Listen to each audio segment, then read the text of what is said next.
السلام علیکم ناظرین، آج کے ہمارے ایپیسوڈ کی شروعات میں رے شہر کا منظر سامنے آتا ہے۔ سلطان تغرل صاحب کہہ رہے تھے، آپ کو مارنے کی کوشش کرنے والے ان بدماشوں کی جرت کو دیکھتے ہوئے وہ اس وقت تک نہیں رکیں گے جب تک اپنے جلائے ہوئے انگاروں میں نہیں جل جائیں گے، یہی لگ رہا ہے۔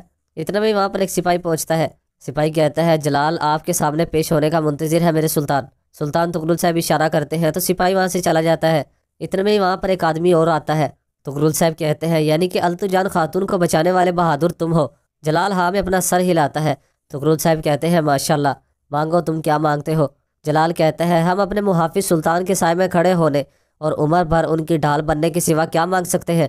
عطابے صاحب کہتے ہیں، سلطان حضرت جلال الپ بہت اعلیٰ مرتبے کا مالک نہیں ہے، اصول وار پر کان جانے والے ایک بہادر آدمی اور عقل مند لگتا ہے۔ طویل عمر پائی ہے اس آدمی نے۔ تغرل صاحب کہتے ہیں، پہلے تمہارا نام سن کر اب چہرہ دیکھ کر بھی خوشی ہوئی ہے، تم ایک بہادر جنگجو ہو، سلامت رہو۔ جلال کہتا ہے، علی سلجوق سلامت رہے سلطان حضرت۔ جس کے بعد جلال وہاں سے چلا جاتا ہے اور پھر آنی قلعے کا منظر سامنے آتا ہے۔ گورنر گریگور کہہ رہا تھا، ہمیں بتائے بغیر قسطنطنیہ سے نکل آئی اور تمہیں اغوا کر لیا گیا، پھر یہ قبول نہیں کرو گی کہ جانتے ہوئے کہ واسپور کان گئی تھی، اور کون ملعون سلجوق کی وہ کمینہ شخص سے بتاؤ۔ فلورا کہتی ہے، ارسلان یوسف، اس کا یہاں پر کیا کام ہے؟ گورنر گریگور کہتا ہے، اس کا ارادہ تمہیں قتل کرنا نہیں تھا، وہ صرف ینال صاحب تھے۔ ایسی چیزیں ہیں جو کہ تم نہیں جانتی ہو۔ اب میری بات اچھی طرح سے سنو، اگلی بار تم بھی مجھے بتائے بغیر قلعے سے بالکل نہیں نکلو گی۔ اب اپنے سامنے اپنے باپ کو نہیں بلکہ گورنر گریگور کو پاؤ گی۔ اتنے میں وہاں سے گریگور چلا جاتا ہے۔ ادھر دوسری جانب صفیہ خاتون الپرسلان صاحب کے ساتھ موجود تھی۔ صفیہ خاتون کہہ رہی تھی، کل سر میں ہی جا رہے ہیں، ایسے ہی ہے نا؟ وہ دوبارہ کوئی جال نہ بچھائیں گے انشاءاللہ، اللہ آپ کی حفاظت کرے۔ الپرسلان صاحب کہتے ہیں، آمین صفیہ خاتون، آپ فکر نہ کریں۔ صفیہ خاتون کہتی ہے، کیسے فکر نہ کریں، میں پریشان ہوں اور آپ سے بہت زیادہ شرمندہ بھی ہوں۔ والد نے جو کیا ہے اس کے الفاظ نہیں ہے الپرسلان صاحب۔ الپرسلان صاحب کہتے ہیں، والدین کے جرم کا سوال بچوں سے نہیں کیا جاتا ہے، اس کے علاوہ بچے اپنے والد کا انتخاب نہیں کرتے ہیں۔ صفیہ خاتون کہتی ہے، آپ صحیح کہہ رہے ہیں، مطلب یہ میرا مقدر ہے، لیکن آپ کو اللہ تعالیٰ نے ایسے والد دیے ہیں کہ ان کو اٹھائے گئے ہر قدم کے لیے، ہر سانس پر آپ کو فخر ہوگا۔ الپرسلان صاحب کہتے ہیں، بالکل ایسا ہی ہے، اس کے لیے اللہ تعالیٰ کا شکر ہے، لیکن اب چاغری صاحب آپ کے بھی والد نہیں ہے کیا؟ صفیہ خاتون کہتی ہے، بالکل ایسا ہی ہے، آپ کو تکلیف پہنچنے سے بہت ڈر لگ رہا ہے الپرسلان صاحب۔ الپرسلان صاحب کہتے ہیں، پریشان نہ ہو صفیہ خاتون، موت اللہ کے ہاتھ میں ہے، آپ دعا کریں، اور ابھی تو ہم نے گھڑ سواری تلوار بازی کا مقابلہ بھی کرنا ہے، اور پھر صبح ہو جاتی ہے۔ الپرسلان صاحب گھوڑا گاڑیوں میں اپنے سپاہیوں کے ساتھ بیٹھ کر آگے بڑھ رہے تھے۔ سپاہی کہتا ہے، ہم پہنچ چکے ہیں جناب۔ بہت سی گھوڑا گاڑیوں میں چھپ کر وہ آگے بڑھ رہے تھے۔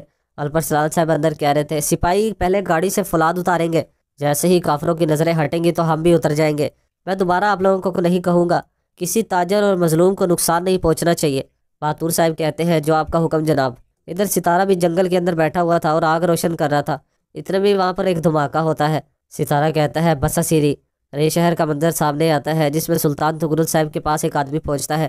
آدمی کہتا ہے، سلطان حضرت التو جان خاتون کو لانے والے سپاہی بغداد واپس جا رہے ہیں، جلال سپاہی آپ کو خصوصی طور پر الوداع کہنا چاہتے ہیں۔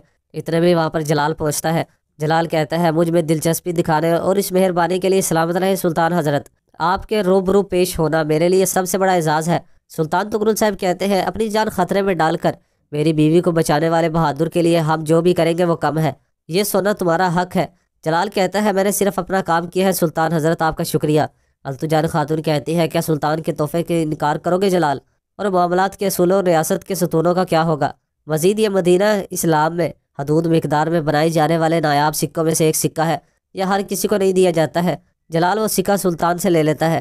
سلطان تغرل صاحب کہتے ہیں، کیا یہی رک کر اپنی فوج میں شامل ہو کر میری خواہش پر ہمیشہ میرے ساتھ رہنا پسند کرو گے؟ جلال کہتا ہے، اس دنیا میں اس سے بڑھ کر کوئی نعمت نہیں ملے گی میرے سلطان۔ سلطان تغرل صاحب کہتے ہیں، بہت ہی اچھے ہو۔ جس کے بعد جلال وہاں سے چلا جاتا ہے۔